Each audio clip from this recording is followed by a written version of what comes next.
Okay, so for this recipe, I'm using trumpet mushrooms. I've washed and cleaned them.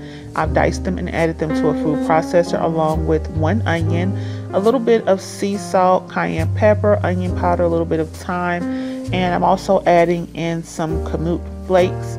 You want to add about 1/4 cup of kamut flakes to 2 cups of your ground mushroom mixture. For this recipe, I did add a little bit too much, but this is what it looks like once it has been blended. And you're going to add this on top of a parchment paper, and to reinforce and help it to hold its shape, I am using a little bit of foil.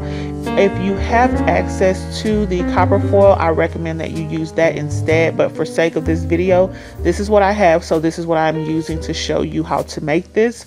So I've gone ahead and add my mixture on top of the parchment paper, and you want to fold it into the shape that you want. If you want sausage patties or links, or if you want to have more of a loaf shape, whatever shape you want, you just want to fold that into the parchment paper and then go ahead and reinforce the shape with the foil or the copper foil. Here I have a sausage link. I did the same thing. I used a different kind of mushroom.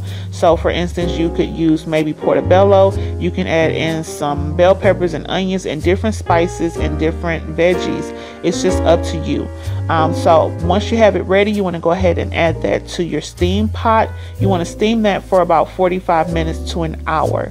And this is what it looks like. You can see it has more of a grainy kind of look than I would prefer. That's because of the excess kamut flakes, but it does have a nice flavor. So be sure to taste it before you steam it.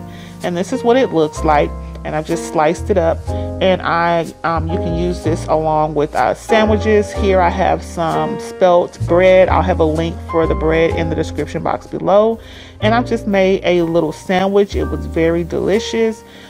So you can use this recipe to make you some sandwiches, or you can just have it on the side for like breakfast sausage or whatever you prefer to use with it.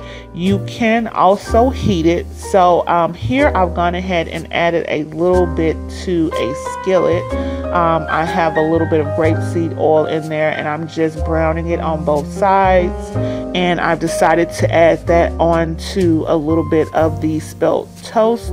I've gone ahead and toasted a couple of slices of the spelt bread with a little bit of guacamole, and it was a really nice little lunch. And there you have it.